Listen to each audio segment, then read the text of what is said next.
Good evening, everybody, and thanks for joining us here at Todd Klindt's SharePoint podcast. It's episode number 268, and we recorded it live Monday, November 9th, 2015.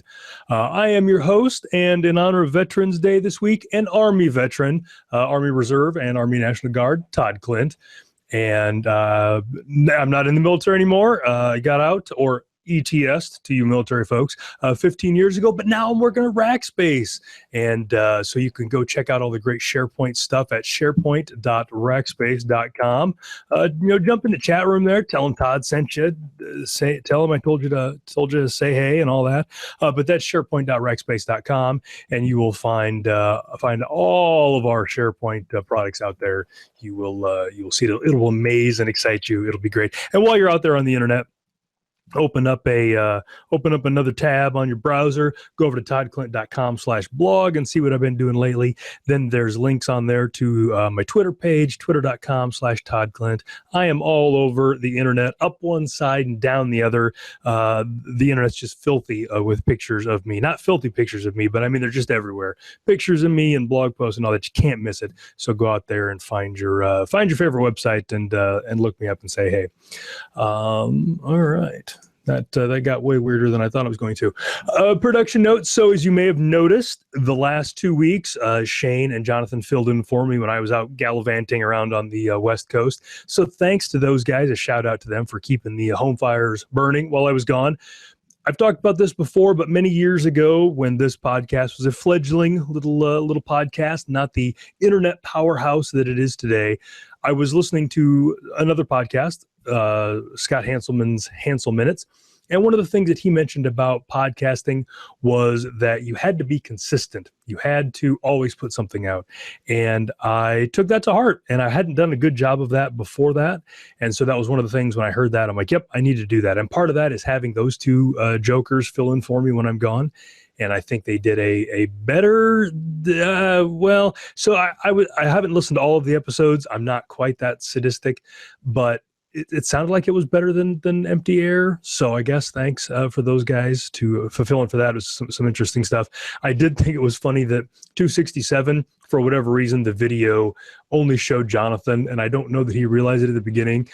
I think we were like 1 second away from like him picking his nose or whatever. I don't think he realized what was going on. And it's weird because I do this with Google Hangouts and it gets recorded into Yahoo, and it's not always obvious to the broadcaster what gets shown. But that was pretty funny that happened. And then the week before that, I think so. Shane didn't use his good mic. I think he must have used like a potato as a mic. I can only, the audio for 266 was not great, but it was still better than nothing. And I appreciate those guys taking time out of their busy schedules to do that for me. The other thing is I want to give a shout out to Lori for helping them along. Now, Lori does a lot of stuff as the producer and editor and web mistress and all those many things that she does. But what you don't understand is that I mostly just do this all by myself. The show mostly just runs itself with nudges from her here and there when I'm around. When those two take the helm, it is just like a full-time job for her, getting them wrangled and keeping them from getting stage fright and all that kind of stuff, giving them things to talk about. She is the wind beneath their wings. And so an extra shout out to Lori for stepping up and helping out with that. From a production standpoint, 266 is all out. It's blogged and RSS'd and YouTubed and MP3'd and WD-40'd and all that kind of stuff. 267 is mostly out as of recording time. By the time this comes out, Thursday, Friday-ish, whenever, this 267 will already be out. So thanks for your patience on that. When I'm traveling, it's tough to get all those things done. I don't have my equipment in front of me, and I'm all busy partying it up and whooping it up and being the life of the party and all that. So I don't always get that stuff done as quickly as I oughta. But thanks for your patience on that. While we're talking about that, don't forget we've got a survey out there of all the things that you would like me to do better with this podcast. So you can go out to toddklint.com/podcast survey and tell Lori and I what you'd like to see different, what you love, what you don't love. We're interested around like what the live experience is, if you go to the live page and all those kind of things, but we'd love to hear any feedback. We're kind of redoing some things. So go out to toddklint.com/podcast survey and let us know what you think. We would love to hear from you. We've gotten a couple of dozen responses. It's been pretty good. We've gotten some good stuff, gotten some not so good stuff, but it's all good. I appreciate everybody's time. And last but not least, we're getting towards the end of the year here, and this is always time when we do the big charity drive here at the Todd Klindt Podcast Bar and Grill. And this year is like every other. So Lori is again being so generous with her time to take care of this and get this all set up. And if you would like to join in, you can go to pointgowan.com/TK charity. And let's go over the finer details of this charity drive. There really are no rules. Really, all I'm trying to do is encourage folks to give to charity. And you can give to any charity you want. I've got some charities that I give to. I'm not asking you to give to my favorite charity. I'm asking you to give to your favorite charity. But when you do it, go to pointgowan.com/TK charity. Put in your name and how much you donated. And I'm really just trying to encourage people to get out there and give a little. If you're listening to this podcast, you probably fall into one of two groups.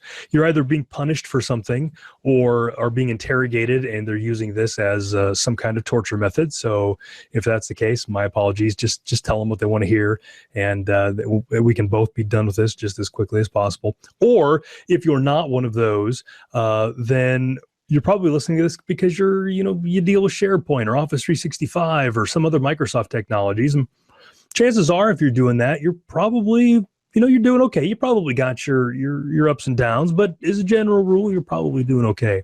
And that's kind of how this started. I remember back in 2008, 2009, when things were really tough, at least here in the U.S. Remember thinking, I've got it pretty good. I got a good job. I get to play with cool technology. My belly's full, maybe a little overfull too, from time to time. And it just kind of made me think that there are others out there that I could probably help. And hopefully if you're listening to this podcast, your cup is running over or runneth over. I'm not sure how you conjugate that, but hopefully you're doing well and you can spare to give a little bit. So I try not to get too preachy with this because we all have our philosophies on this, and I'm not trying to make anybody feel bad, but I know that this time of year I like to do that. My birthday's in January, and so that's when the charity drive will round up. So try to get that in one last time, pointgowan.com/TK charity. And in the chat room, Lori is setting our expectations that she's setting a big goal again this year. So let's hope. We did an outstanding job last year, blew through it. And you can see all the details out of that same URL. Tells how much we have raised over the last few years. So thanks again for that to all the people that have done that. Now on to, and I'm looking over at my monitor over there. Sorry about that. The topic. So where have I been the last couple of weeks? I have been all over. And by all over, I mean Las Vegas and Seattle. So 2 weeks ago, the week of October 26th, I was out at Las Vegas at the Dev Intersection Conference. And it was Dev Intersection and IT Edge Intersection and SQL Intersection and Notepad Intersection. It was all one big thing, with conference there at the MGM Grand, and it was a great time. Got to do some fun stuff. I did 3 sessions while I was there. I did one with how to get your users up into Azure AD so that you can you can start doing some fun hybrid things. I did one on what hybrid opportunities you have with SharePoint 2013 and Office 365, and then I did one on upgrading to SharePoint 2016. And it was a great time. Had some great audiences. Saw a lot of familiar faces, a lot of friendly faces that I've seen over the years in the audience. So the shout out to you guys. And, we chatted and things like that. Got to see some new folks. And that was a good conference because it's outside of the regular SharePoint realm. So it's not all the same SharePoint folks. There was some Windows folks, some SQL folks. So I got to touch base with a lot of my buddies. And I'm just going to name drop here so that I look important. So go ahead and stop me when you've seen, when you're suitably impressed. But like one of my buddies, Brent Ozar, is a SQL guy. So I got to catch up with him. I hadn't seen him in a while.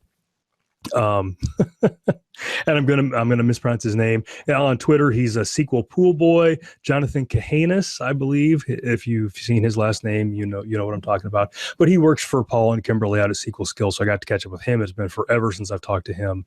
And then on the Windows side, guys like Rich Campbell and Mark Manassi and Paul Thurrott. I got to catch up with all those guys. So I like these non-SharePoint conferences because they have that opportunity. I can catch up with some of those other folks and see what's going on in the other disciplines. So that was a good time. Did that. So we're mostly done with the name dropping segment now. For Daniel Glenn's in the chat room, he's like, okay, go on. So that was 2 weeks ago, and had a great time with that. Got back from that, and then turned around a couple of days later and went out to the MVP Summit out in Redmond and Bellevue. So that was the annual thing where they throw us MVPs of Bone. We get to go out there, and that really is. I mean, we use it all the time, but it's like a class reunion. It was all the SharePoint MVPs and all the Office 365 MVPs that are buddies of mine and been buddies of mine forever. We were talking out there. I've been an MVP for 10 years. I've been an MVP for a decade. And a bunch of these other guys have been MVPs for a decade. So like Joran Huseman, a buddy of mine from Stockholm, he's been one for 12 years. I've been hanging out with these people for a quarter of my life. And, we've all, we know each other's families. So it was great. So the MVP Summit is just a great getting to talk to everybody deal again. That was a good time. And then we get to talk to a bunch of the folks at Microsoft. And I would like to tell you what we talked about, but it's all under NDA, so I can't. But what I can do, and let me get my screen set up here, is I can show off this awesome MVP shirt that they gave us. Now, I know, there's some risk with this. The shirt is not under NDA, so then I know I can share that without getting in trouble. But I think once you guys see the shirt, you're going to be super jealous, and it's just going to make you not like me. But the shirt is so awesome, I have to show it off. So here's the shirt. I'm going to show you the shirt again, but I want to draw your eyes to a couple of things. And since my mouth's going to be away from the mic, I need to tell you now. Check out the zipper and check out the actual metal buttons, and also the the stitching here inside the collar. It almost looks like it's bedazzled, but it's not. It's the little MVP logo. So again, the zipper. Then the little metal nubbins here that are actually metal. So Joanne Klein is like, check out the zipper. Don't make this tawdry. Don't make this something that it's not. I'm just trying to show off my fashion sense. So yeah, this is quite the shirt, and it's made out of some, I can only assume, space-aged material. I don't know. But so anytime I'm gone, I like to wear clothes from the event so I can prove that I was there.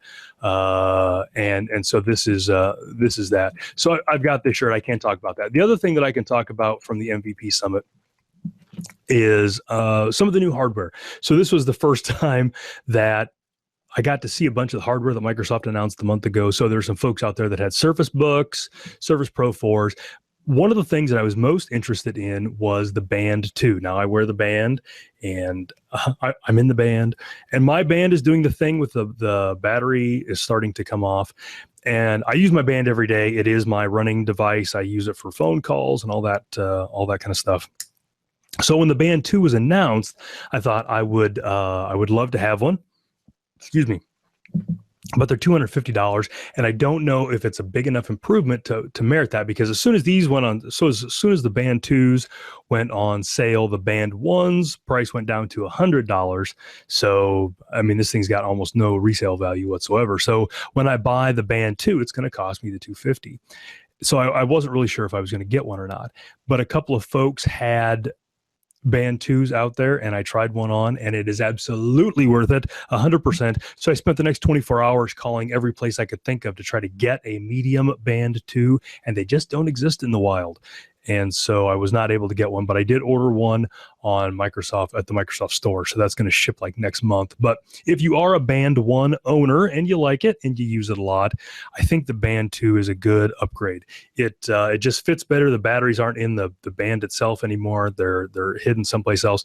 The Band is a little higher, but not distractively. It feels a little flatter, and it fits better. It just fits better. I loved it the minute that I put it on. So my buddy Matt McDermott has one.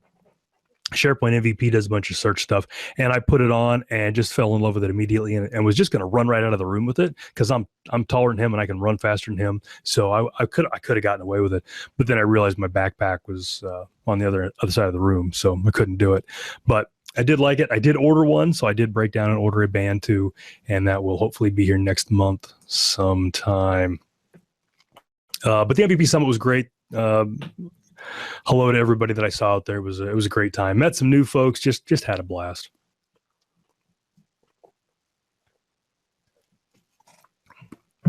All right. So after that, so while I was out there, so on the Monday or Tuesday, whatever of last week, Microsoft announced that they were changing some stuff with OneDrive for consumer, or what we all call here at the Todd Klindt SharePoint podcast and Musical, what we call OneDrive for pleasure.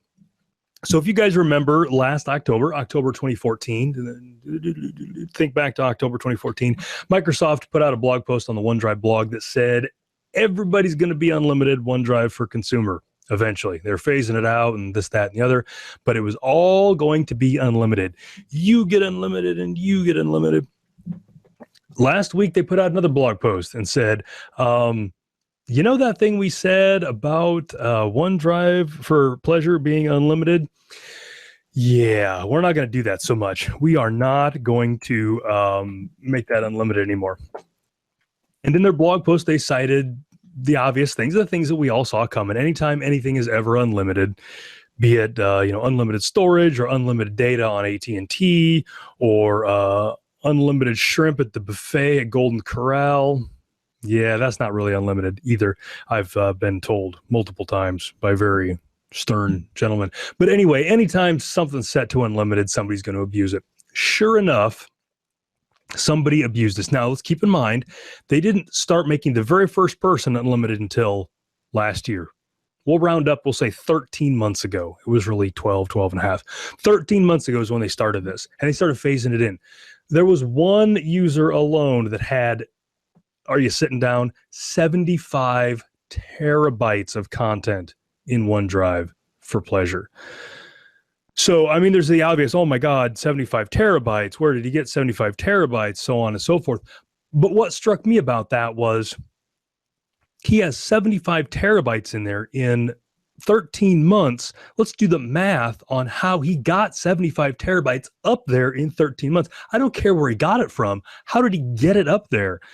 So, if you do some really lazy math, it comes out to like a terabyte and a half. I can't even wrap my mind around these numbers. Like a terabyte and a half upload each week, every week for over a year, every single week without missing a beat, over a terabyte and a half. Holy crap. That is amazing. So I assume it was, DVD backups or what's the thing? We guys, Linux ISOs. Yes, I assume it was 75 terabytes of Linux ISOs. So Daniel Glenn brings up an interesting thing. My cable modem has a monthly cap. My monthly cap is 1 terabyte, and I never came anywhere near it, even with my cloud backups and all that kind of stuff. So this guy clearly must not have had that. He must have been uploading from 14 locations. I just can't even begin to, I could wrap my head around that.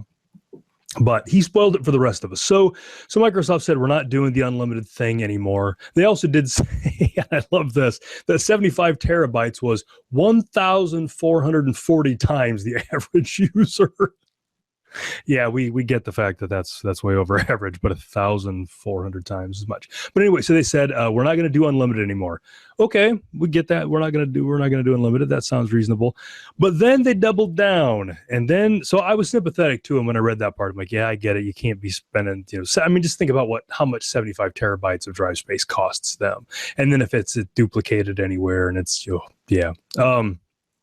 But then they said, you remember how when you signed up for OneDrive, you got 15 gig for free? Yeah, we're not going to do that anymore. You get 5 gig for free now. And that is new people who sign up for OneDrive for pleasure and existing people. If you are an existing OneDrive for pleasure user and you've got 15 gig for free, they're going to drop that down to 5 gig sometime in the next year. I thought, wow, that's spectacularly crappy. That's completely unnecessary. That sucks. And then they said, oh, and we had this deal where if you set your phone to automatically upload your pictures to OneDrive for pleasure, we would give you another 15 gig. Yeah, we're going to take that away too. So don't get too comfortable with that. You'll get a year to get all your stuff out of there. So I understand the unlimited thing and taking that away. I get that. You just can't trust some people with unlimited. But taking away not grandfathering in the 15 gig people and the camera people. Oof, I'm a Microsoft apologist. I'm wearing a damn Microsoft shirt, and I don't even have to be. I'm having a tough time explaining that one. But it is what it is. So one thing I will say, and I don't have the link here, I'll put it in the show notes. There is a user voice for OneDrive consumer, and there is a user voice vote thing for give us back our storage. I checked it a couple of days ago. There were like 60-some thousand votes on there. So I would encourage you to go out there and vote for that.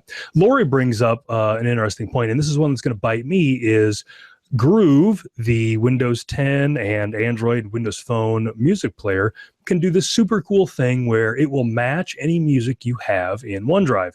So right now, for the next couple of months, we'll talk about that in a minute, I've got like 40 gigabytes of MP3s in OneDrive. Not because I want them up in the cloud, but just by the nature of having them up in the cloud, I can listen to that music. I can stream it from any of my Groove devices. And then obviously any place I want to sync it, it's there too.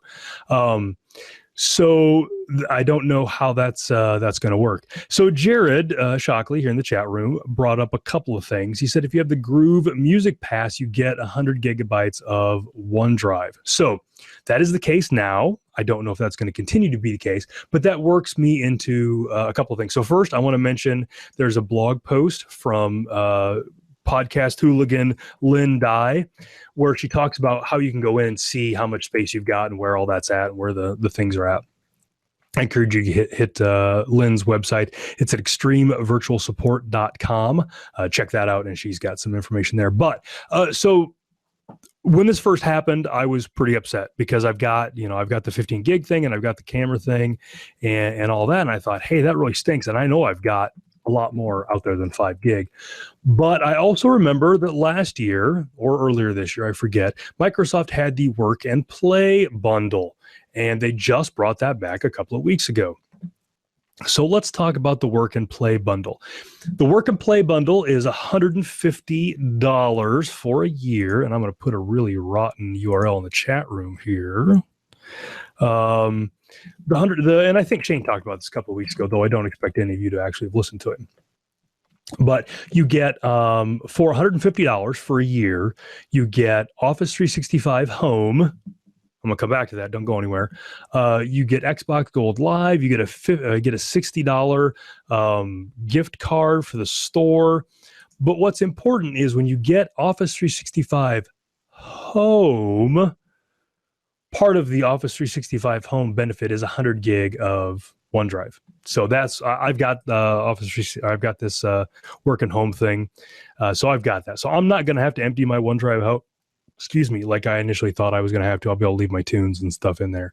But I was pretty bummed about the whole deal because I have been coming around to OneDrive. It's gotten better. It's gotten great. Well, I don't know, great, but the sync client's gotten better on the phones and on the computer, and they've got fewer restrictions on the files you can upload and all the stuff. I'd really become a fan of OneDrive, and then this happens. So again, go out to the user voice thing, and if somebody wants to link that up in the chat room, that would be great. I'll add it to the show notes. And voice your opinion. Microsoft has backtracked recently on a couple of things. There were some extra Xbox things they change their minds on. So I think there's some weight to be had from the user voice thing. I know they pay attention to it.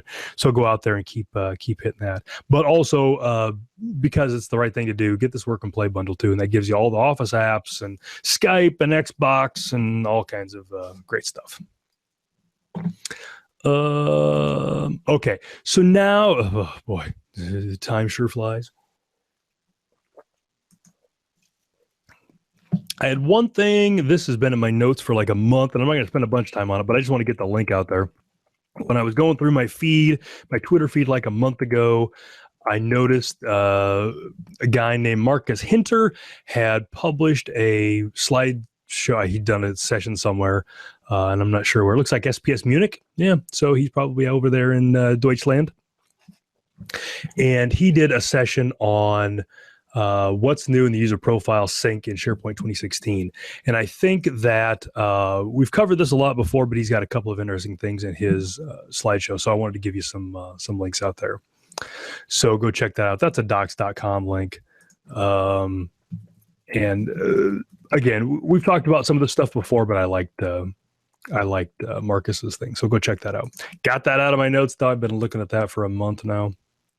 Okay, so this next section is a section that I like to call "Damn You, Lou Simonetti." Not that we're going to have this as a weekly session, but I did want to bring this up. This is a good one. A couple of weeks ago, so on the 26th or sometime, Lou Simonetti, he did an amazing thing, and most of you that are in the chat room have done this, and a lot of people listening have done this. He unlocked the coveted followed by Todd Klindt badge on Twitter. You can check that achievement. That he'd done that. He tweeted me a link for a thing called a Kangaroo PC.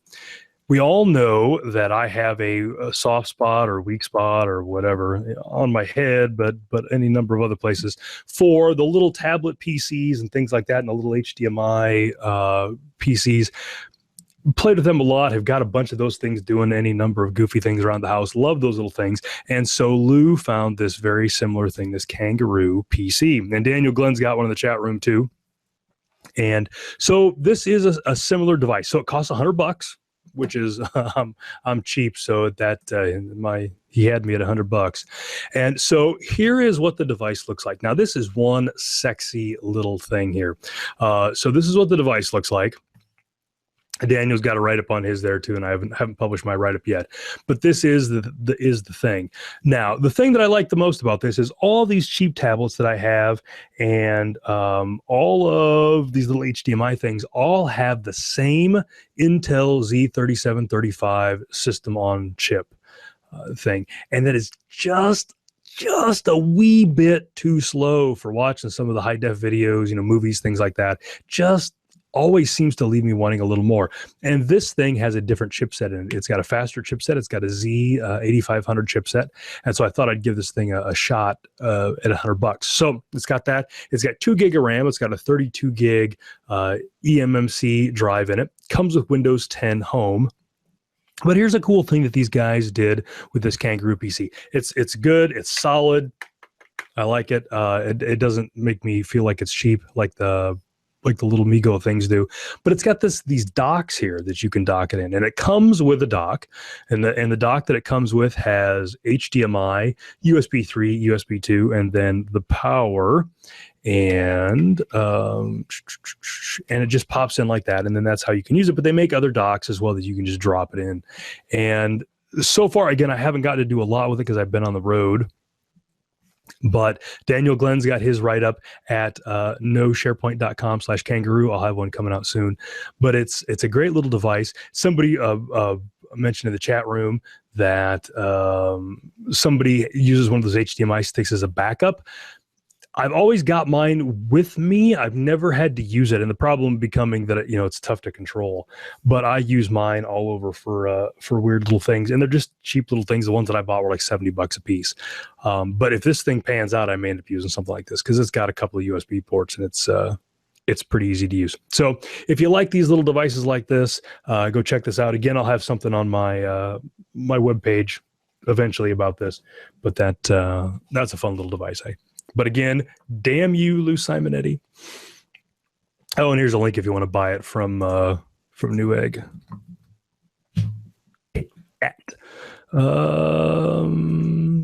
So Jared says, for those, he's got a Bluetooth mouse. So what I've got for mine, so I've got, and this is for those little HDMI, yes, HDMI thing. I've got this guy here, and this is a Air mouse and keyboard. And it has its own, well, you can't see it because it's plugged into a thing right now, but it's not Bluetooth, but it's got a little USB thinger here that stores with it.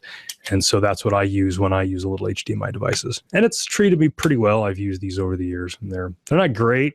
I wouldn't want to put life support system on them or anything, but it's pretty small. And I actually take mine when I travel to conferences too, because I don't ever watch hotel room TV. I've got DVRs at home, and I'm just too used to skipping commercials and stuff. So I actually have these HDMI things, and I just take the the micro SD card out of my tablet that I use on the plane, plug it into that, hook it up to the TV, and that's what I use to entertain myself while I'm on the road. That and making faces at people out the window in the hotel room, but that's a completely different deal. So another fun little thing that I've been wanting to talk to you guys about for a couple of weeks is something I stumbled across on a website somewhere, and it's called a Snap Power plugin, and it looks like this. Now you're saying to yourself, that's pretty boring. That's a plugin cover, Todd. That's not exciting at all. Have you been hit in the head? Here's what makes this plugin cover exciting. Oh, yeah, look at that. Haven't seen a plugin cover like that, have you? So what this is, they've got two different models. This is a plugin cover with a night light built in at the bottom. So that little hole there is the light sensor. Those 3 LED holes there are the night light itself. And the way you install this thing is you just pop the cover off your existing plugin, pop that in. These two little guys pop into the screws that hook into the power of the outlet, and it just works. These things are great. Now, the one I've got here is a traditional old plug-in cover, but the ones I've got actually around my house are all the Decora ones, the square hold ones. I got these things all over in the house. I got them in the hallway. I got them in the kids' bedrooms. I've got them in the garage. But these things just plug in. I mean, again, it literally takes 5 minutes to do this. And because I'm not very smart, I have not even shut a breaker off when I've done it. So I just take the cover off. And for God's sakes, if you do this, take the breaker off. Because if not, you'll electrocute yourself. Your family will sue me. It will be terrible. Everybody will cry. But yeah, just pull the cover off, push this one on. It comes with a screw and everything. And then you've got an instant night light, and the bulbs won't go out, and it's not going to get bumped or hit or anything like that. But I definitely love these little things. So these the nightlight ones are like $15, and then they also make one that has built into the bottom a USB charger. But I've got USB, my plugins already. I have a bunch of those USB things, so I didn't need those. But this nightlight thing, if you've got little kids or whatever, these things are great. And if you do buy one of these, so if you go to snappower.com, I believe. Yep, snappower.com. So I've actually ordered 2 sets of these guys. I ordered a couple of them just to see if I'd like them, and then I liked them and went, oh my God, oh my God, oh my God. And then I ordered another batch. What I didn't realize with the first batch is they sent me this card with discount codes. So if you would like to order one of these, you can use the code FRIEND10 and get 10% off your order. And I don't get a kickback or anything for that, but that's FRIEND10, and that'll get you some money. Daniel Glenn, we've lost him in the chat room. He had a heart attack when he heard they were $15 a piece. $15 is expensive. Buy one and try it out. You will love it. I promise. They are just too handy. And it's a nice gentle light. It's not, good stuff. Very big fan of Snap Power. Okay, home stretch, kids. We're almost done. I need to get me some water there. All right. So it sounds like somebody in Daniel Glenn's house had a defibrillator. He's been zapped and he's back. Don't go to the light, Daniel. That's my only advice when that happens. Stay away from the light. Don't go to the light. The last thing I want to talk about is your friend and mine, Windows 10. We all know that with Windows 10, they've got the update rings. You can get the regular updates. You can get in the Insider program and have the fast ring and the slow ring. If you're in the fast ring, you've been getting some builds lately. Maybe tomorrow, probably tomorrow, Microsoft is going to be releasing the fall update for Windows 10. Excuse me. You might see it referenced as TH2 in some places, but that's going to be coming out tomorrow. Now, if you're in the fast ring already, you may already have it. It's going to be called Build 1511. We'll get back to that in a second. Or Build 10,586, depending on where you look inside of Windows 10. The Build 1511 is significant because this year is 2015, and the month is November, which is Latin for 11. Actually, it's Latin for 9, but you get my point. So it's the 11th month of 15th year. So it looks like they've kind of standardized on that. So if you're in the fast ring, you may have it already. If you're not, you're probably going to get it in the next few days as it trickles down. So they've made a bunch of improvements, and I don't have time to go over all of them, but there are a few that have really kind of scratched my itch with some things that I've not liked about Windows 10. The first one was more icons, and that is one of my complaints that I've had about Windows 10 since it first came out and I started getting it all over my tablets, is that the start screen, so you've got the start menu and the start screen, the full-size start screen limited you to 3 medium icons, 2 rows of 3 medium icons. And compared to Windows 8.1, you could have a bunch of them. And so I had like one tablet that I use like in the morning that's got, my calendar, my email, and news and all that kind of stuff. I couldn't fit all of my icons across it anymore because of this dumb 6 icon boundary. And so build 1511 ups that to 8, so you can have 2 columns of 4 now as opposed to 2 columns of 3. So that was a hallelujah moment for me. I was glad to see that. Another thing that would be handy, the day before I left for the MVP Summit, I think it was the day before I left for my MVP Summit, my laptop had been fussy for a couple of days. And of course I got a million devices around here, Surfaces and all that, but I've got a laptop and I use that a lot when I travel. It's got a bigger screen. It's got a 13-inch screen, all that kind of stuff. It had been getting slow, had been getting kind of fussy. And when this upgrade, the 10,586, because that device was in the fast ring at the time, when that upgrade came down and when it installed, it killed the box. The box wouldn't boot anymore, and it would give me a blue screen and give me all kinds of errors. And turns out my hard drive had been in the process of dying, and that upgrade had written something to some place, had written something important to some place that was just no longer around, and the machine was dead, DED. And so I tried I tried repairing Windows and all that kind of stuff before I realized that the drive was dead. So the day before I left for the MVP Summit, I had to run down to Best Buy, lickety split, and buy a new SSD for it. So one of the things about Windows 10 is you can upgrade for free from Windows 7 and Windows 8, but before this build, it was tough. You had to install 7 or 8 and use your 7 or 8 key to get it installed and then do the upgrade to 10.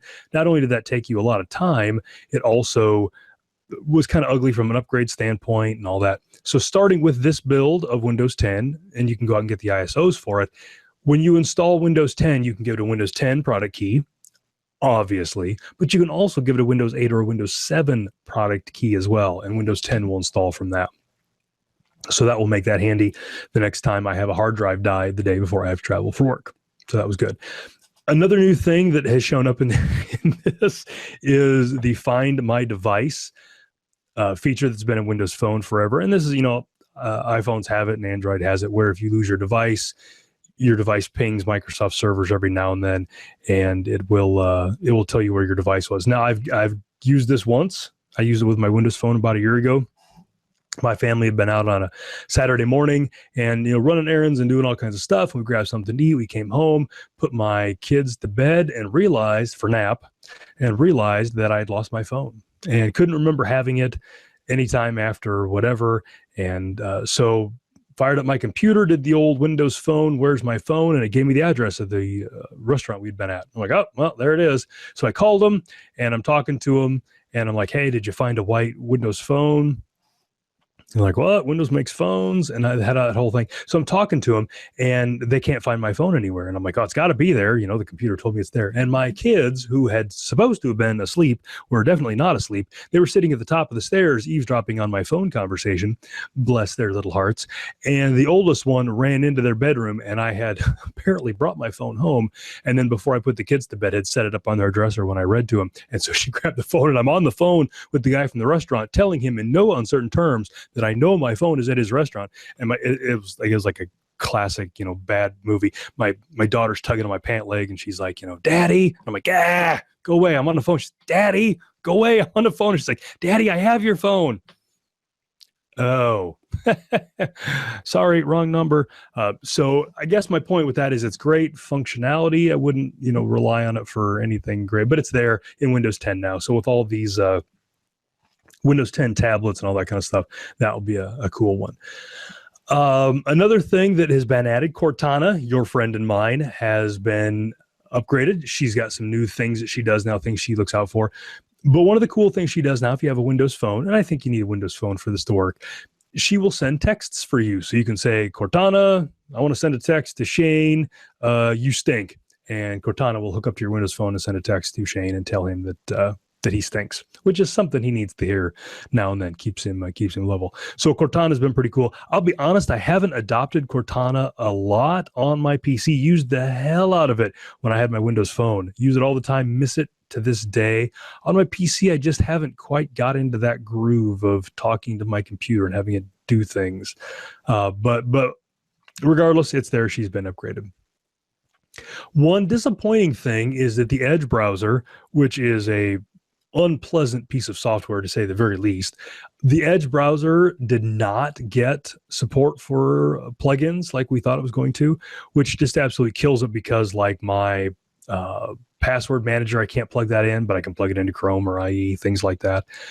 Edge did not get that, but it did get the ability to broadcast media to DLNA servers. So we got that. So hopefully they'll get get Edge upgraded. And finally, an even more disappointing thing, the start menu got some updates. It will now support 2048 icons as opposed to the 512 that it had before. But it will also support ads. Yes, you can have ads in your start menu. Microsoft. Fortunately, though, you can go disable those, but you have to do it. But if you start seeing ads in your start menu, that's why you can do it. So Mark C in the chat room mentions the Twitter account Swift on Security. so the Swift on Security account is a parody account of Taylor Swift doing computer security stuff, but it is a hysterical account. I recommend everybody follow Swift on Security on Twitter. It's good stuff. But apparently Swift on Security does Cortana fan fiction on Twitter. I hadn't caught that, but yeah, it's good stuff.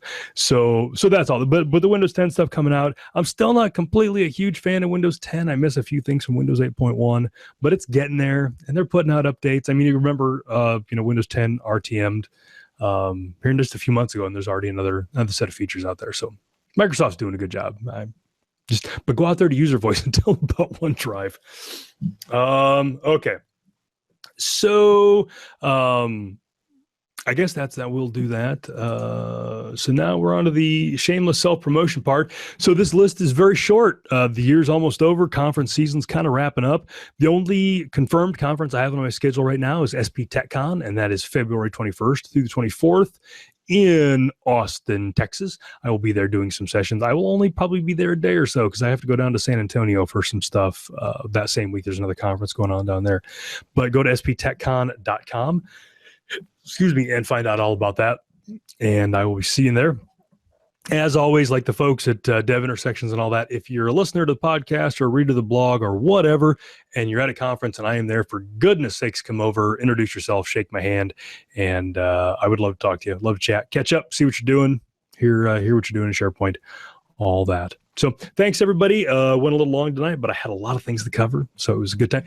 God, it's good seeing you guys again. I've missed you guys. 2 weeks I've had to do without you. Chat room, I'd give you all hugs and kisses if I could, but it's been great to see you all, and I will see you again next week. Thanks. Have a good night.